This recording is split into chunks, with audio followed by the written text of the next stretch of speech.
Na, servus beieinander. Der Johann Barse ist wieder da. Wie versprochen geht's los mit dem Kartoffelsalat. Kartoffelsalat wird noch ein längeres Thema im Sommer sein, weil es gibt so viele Kartoffelsalatsorten, wie es Hausfrauen gibt fast. Wir machen heute den mit den blauen Kartoffeln. Die habe ich schon mal vorgekocht für euch. Und jetzt muss man es schneiden. Schaut sehr, wie schön blau dass die innen sind. Meine Oma hat immer geschimpft, wie man es dick geschnitten hat. Das sind ja eigentlich die Urkartoffeln.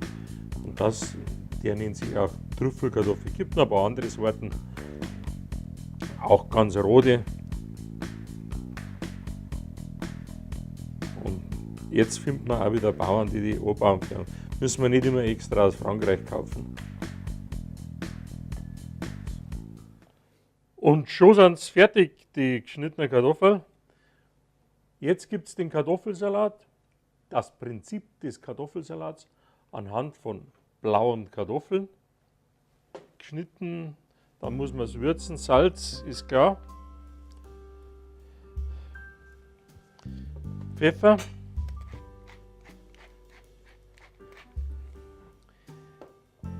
Zucker. Also ich würze den immer zuerst, weil Salz und Zucker, das muss sich verteilen.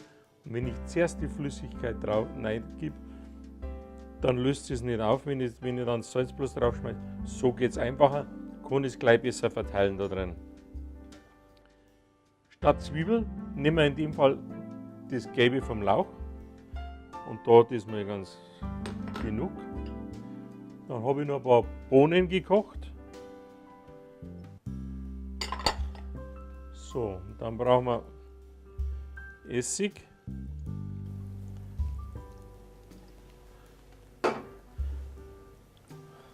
Gutes Olivenöl und Brühe. Und das ist ganz wichtig, die muss heiß sein, dass sich die in die Kartoffeln besser reinsaugt.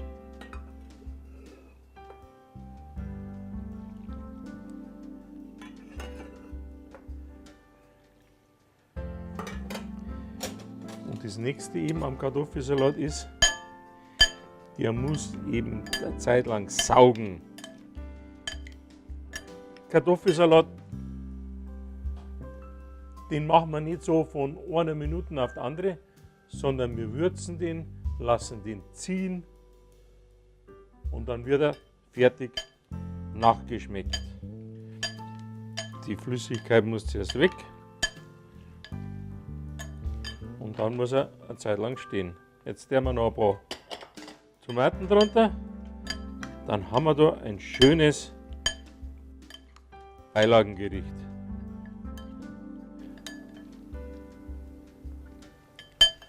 Da schaut es her, wie schön bunt das ist. Genauso schön bunt schmeckt das auch. Viel Spaß beim Nachkochen. Immer aufpassen, was es Neues gibt. Servus beieinander.